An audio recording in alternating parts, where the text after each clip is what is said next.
कांग्रेस बंद डाकरा आंशिक सफल।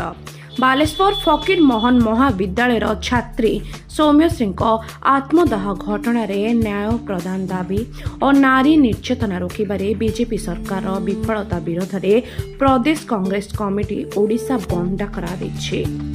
समर्थन करी गंजाम जिला बेगुनियापड़ा ब्लॉक रे वरिष्ठ कांग्रेस नेता भवानी प्रसाद जेना नेतृत्व में बंद डाकरा दिया कोदोला एनएस रे कांग्रेस पूर्वतन विधायक प्रार्थी संजय कुमार मंडल नेतृत्व में बंद डाकरा दिया।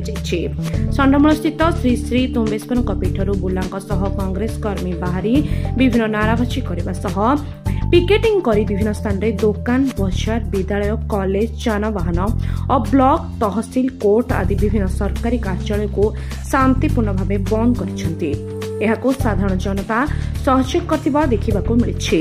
आईन श्रृंखला को दृष्टि रखी बेगुनियापड़ा और कोदला पुलिस पक्षरु पेट्रोलिंग करबा सह विभिन्न जनगहली स्थान को दृष्टि रखिछि।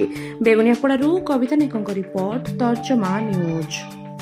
मो नाम भवानी प्रसाद जेना मु ब्लॉक सभापति अच्छी पीसीसी मेंबर अच्छी। कौन कहबा आज आप कहर अच्छे आमर जो नारी निर्यातना होची नारी सुरक्षा नहांती आमर भक्त दास निर्देश कमे आज आम सब ऑफिशियल बंद कलु स्कूल कॉलेज बाजार बंद कलु बड़ शांति श्रृंखला बंद कले से जानवाहन भी बंद कले। सब बालेश्वर समेश्वरी जो विषय लेडीज आमर ताकू जो निर्यातन देले सी जो मृत्यु होला से आज डाकरा बंद करछो बंद करछो।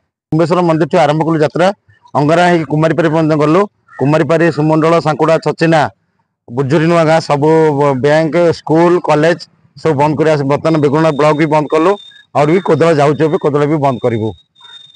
संजय कुमार मंडल कांग्रेस विधायक प्रार्थी कवि सूर्यनगर निर्वाचन देखु से बालेश्वर जो भौणी आमर जो डेथ होती आम न्याय देवाई कांग्रेस दल आम भक्तचरण निर्देश रे आज स्ट्राइक कराई। लोक तो बहुत कर लोक संबोधन करम पाखे बुलूं लोक निजे निजे बंद कर मो पिछा जाऊँ।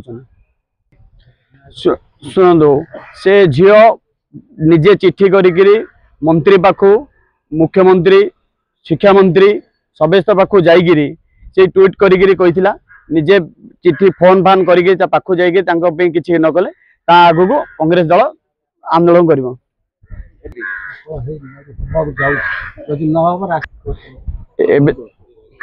एबे जो संबोधन चली आम कवि सूर्यनगर 8टा बेलू बंद करी कोदोला आईचु आम बेगुनियापड़ा से भाई मैंने कर निर्वाचन मंडली रे प्रत्येक छक प्रत्येक गली रे स्ट्राइक होती लोक संबोधन आम कर कांग्रेस पार्टी।